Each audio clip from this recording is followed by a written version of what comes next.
भारत जोडो न्याय यात्रा निघाली। ही 100 जिल्हे ओलांडून 6700 किलोमीटरचा अंतर पार करून काल मुंबईत आली असल्याचं काँग्रेस आमदार वर्षा गायकवाड यांनी म्हटलंय।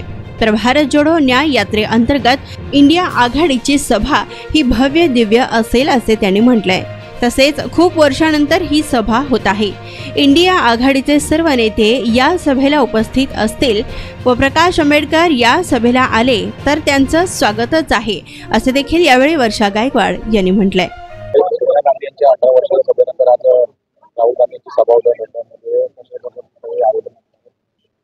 आपल्याला माहिती आहे की भारत जोडो न्याय यात्रा जी निघालेली आहे ती जवळपास 100 ओलांडून 6700 किलोमीटरचं अंतर पार करून काल मुंबईत आली।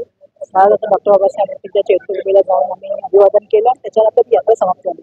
आज जे आहे ते आपण भारत जोडो न्यायाची जी आहे ती पुढची आता मंजिल पुढे घेण्याचं काम करण्याचं आणि त्याची सुरुवात आता आम्ही या ठिकाणी करण्याचा निर्णय घेतलेला आहे आणि ते पण शिवछत्रपती महाराज यांचा अभिवादन करून त्यांचा आशीर्वाद घेऊन मिटिंगला सध्या काही 5:30ला त्यांना मानाचा मुजरा करून आज सकाळी महात्मा गांधींना जाऊन नमन केलं आणि मणिभवनला गेलो। तिथून मग आम्ही ऑगस्ट क्रांतीला जाऊन त्या ठिकाणी तेजपाल हॉलमध्ये गेलो। ज्याला नेतृत्वाचा इतिहास आहे।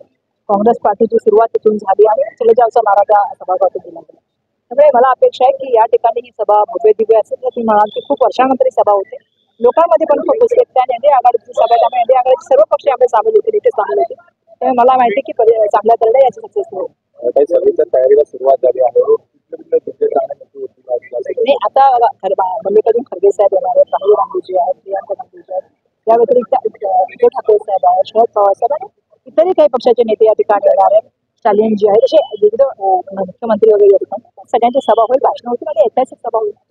प्रकाश आंबेडकरांनी निमंत्रण दिलं होतं राहुल गांधींना जेवणासाठी, तर ते जाऊन मला त्याच्याबद्दल कल्पना नाही, परंतु त्यांनी आज ट्विट केलं की ते मिटिंग आहे, त्यांचं स्वागत आहे ते आल्याचं।